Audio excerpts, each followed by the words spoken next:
Aí, algumas estratégias na hora de você implementar essa correção, de você alcançar essa proficiência ali. A primeira coisa você tem que ser capaz de tocar isso num andamento lento. A gente tem que tocar numa velocidade lenta. Geralmente a gente tá foito, a gente tenta fazer do jeito que tem que ser. Não. Você tem que diminuir a velocidade. O que você consegue fazer bem feito no andamento lento e aos poucos você vai subindo essa velocidade, se você consegue fazer assim, realmente você está dominando, você está construindo uma habilidade naquela passagem. Então, não se engane. É muito positivo que você coloque o metrônomo, né? Eu não sei se você tem o hábito de usar o metrônomo para estudar, mas é muito positivo que você coloque o metrônomo, por mais que o metrônomo amarra a gente numa métrica que às vezes não é legal, não deixa a gente swingar, não deixa a gente sentir a expressividade da música, ainda assim, por mais que tenha essa amarra, ele tem um mérito muito positivo no fato de te deixar no chão, assim, te deixar as coisas acontecerem bem certinhas, bem metrificadas, entendeu? Bem calculadas. Com o tempo você vai avançando um pouquinho a velocidade do metrônomo, e um pouquinho que eu digo é um pouquinho mesmo, por exemplo, sei lá, imagina que você está dando uma passagem na velocidade 60, e aí você sobe para 65, consegui, agora eu consegui fazer a mesma coisa que eu conseguia fazer na velocidade 60, eu consigo fazer no 65, conseguiu? Então sobe um pouquinho para 70. Não, tô enroscando, não tá dando certo, eu preciso treinar ainda mais. Treina até conseguir na 70. Conseguiu? Sobe pra 75. Tá entendendo? Aos pouquinhos você vai subindo, subindo, subindo, até que você chega no beat que tem que ser da sua música. Então, isso é preciso ter claro, assim, com clareza na sua mente, tá? Uma outra dica que eu costumo falar para os meus alunos é que às vezes a gente tem que fazer por exemplo, uma frase musical, uma estrofe, algo maior que a gente tem que ensaiar, né? E aí é preciso que a gente entenda que o nosso cérebro trabalha como se fosse um quebra-cabeça. Então, em toda a construção de uma frase grande, é preciso que a gente encontre pontos de separação dessa frase, de quebra dela, como se fosse pecinhas de quebra-cabeça. E é bem legal essa imagem, assim, e funciona muito, porque você tem, imagina, né, você tem essa montagem aqui da sua quebra-cabeça daqui até aqui, e aí eu não consigo fazer isso aqui de uma vez, eu fico errando, ok, então pensa em trechinhos aqui, separa isso por trechinhos, a gente chama isso de motivos, né, separa por trechos, motivos melódicos ou motivos rítmicos, e aí você estuda esse motivo. Eu consegui, esse trechinho eu consigo agora. Consegue? Ótimo. Começa a fazer o próximo trechinho, o próximo motivo ali. Repete, insiste até você conseguir. E lembra, repete com foco, com o objetivo que você tem que fazer. Não fica repetindo à toa, não.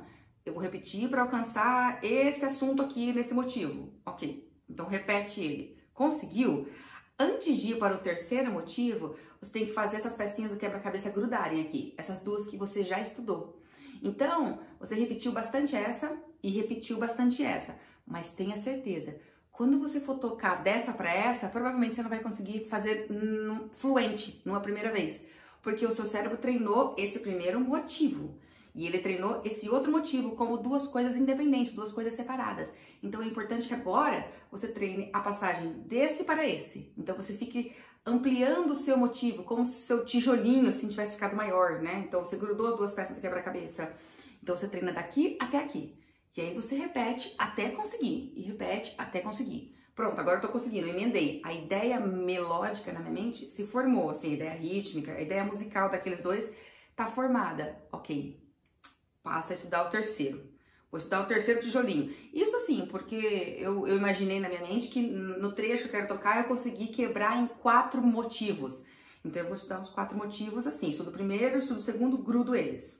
Ok, agora eu começo a estudar o terceiro motivo. Estudo até que eu consiga resolver as questões que tem que resolver nele, certo? Então daí eu vou do primeiro para o terceiro. Eu grudo mais um aqui, né? E aumento o meu tijolinho assim, vai virar uma paredinha já. Tá entendendo? E tenha certeza, você precisa treinar do 1 até o 3 aqui de forma fluida para que consiga encaminhar, senão não vai. Como a gente estuda separado, independente, o cérebro não consegue de uma vez grudar. Você tem que fazer esse estudo assim, consecutivo, dos 3 como uma coisa só, para ampliar a sua ideia musical e fazer com que o seu corpo também te obedeça e consiga fazer e reproduzir aquilo. E assim você vai até incluir a última partezinha ali do meu exemplo, entendeu? Você estuda essa quarta, e aí você começa a grudar da 1 até a 4. Se por acaso acontecer, você fala assim, não consigo, não tô conseguindo, eu consegui dar 1 até a 3, e eu não consigo encaixar a quarta. Na hora que eu tô indo da terceira pra quarta, eu fico engasgando, eu fico errando, não consigo. O que eu faço, Dani? Para e volta a fazer do terceiro pro quarto. Esquece o 1 e o 2 aqui, finge que não existe e foca daqui. Por quê? Porque se a sua dificuldade é em chegar no quarto, você não consegue entrar no quarto tijolinho, você fica errando, não adianta ficar voltando no começo. Às vezes acontece muito isso, assim, os alunos estão estudando e aí tem aquele trechinho que ele erra aqui.